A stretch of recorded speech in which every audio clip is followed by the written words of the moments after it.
Policy देखी नहीं है जिस चीज़ की आप बात कर रहे हो। वो पॉलिसी नहीं, कैबिनेट बिल पास हुआ है वहाँ से, और उसका भी सिर्फ एक लेटर आया है, कोई हमारे पास पॉलिसी फ्रेम होकर नहीं आई। अभी संबंधित डिपार्टमेंट को वो भेज दिया गया है, और हमारे बार बार पूछने कुरेदने पर भी बार बार यही जवाब आया, और उन्होंने ये कहा आप फिर से रिपीट क्वेश्चन कर रहे हो, रिपीट मेरा आंसर यही है।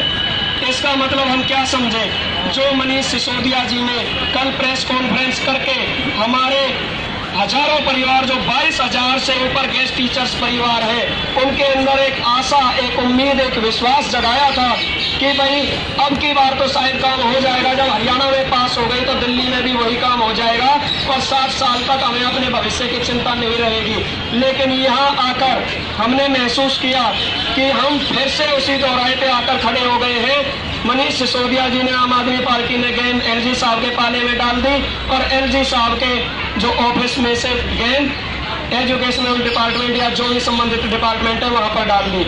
कुछ भी नहीं, जहां से चले थे वही है रिजल्ट।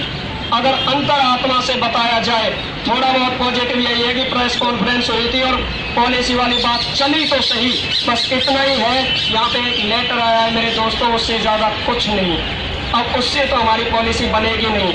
और हमने ये भी पूछा, सर लेटर आया तो इससे आगे का कोई प्रोसेस?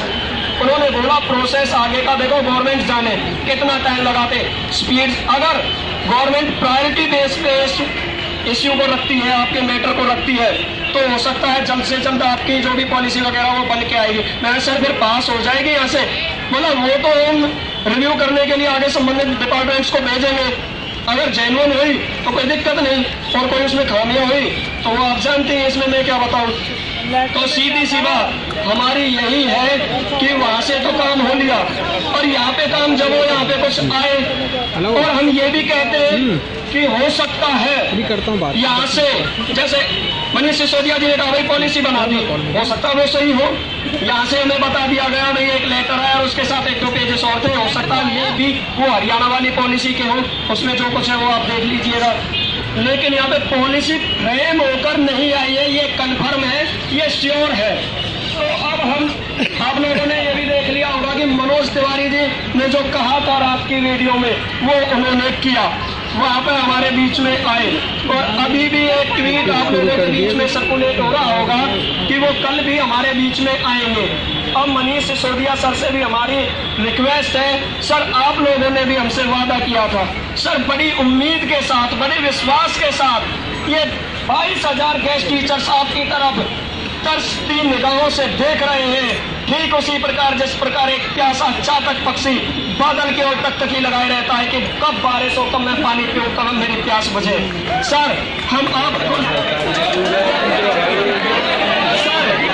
लोगों की तरफ फिर से उसी आशा से, उसी उम्मीद से देख रहे हैं। कल मनोज तिवारी जी तो यहाँ पर आ रहे हैं, नेता वो विपक्ष की पार्टी से। सर रिक्वेस्ट आपसे भी है कि आप भी हमारे बीच में अपने वादे अनुसार आइए। आपने कहा था जो भी पूरे भारत में सबसे अच्छी पॉलिसी लगती है वो हमें दीजिए, हम उस पर कैबिनेट मीटिंग उठाएंगे, आपकी पॉलिसी पास करेंगे, जल्द से जल्द आप पक्के होंगे। और जहां भी अड़ंगा लगता है, उन्होंने कहा था हो सकता है एलजी डिपार्टमेंट में आपको अड़ंगा लगे, वहां पर भी उसी प्रकार से धरना देना है, उसी प्रकार से दबाव बनाना है जिस प्रकार आपने मेरे ऊपर बनाया। अब हम उससे आगे की बात भी बताते, उन्होंने कहा था कि मैं आपके साथ चलूंगा। सर विपक्ष के नेता ने तो जो कहा वो किया। हम आपसे भी चाहते हैं कि आप भी हमारे बीच में आए, हमारे साथी यहाँ रोडों पे 22,000 से ज्यादा हमारी महिला साथी जो बच्चों को लेकर आए हैं, विकलांग साथी भी आए।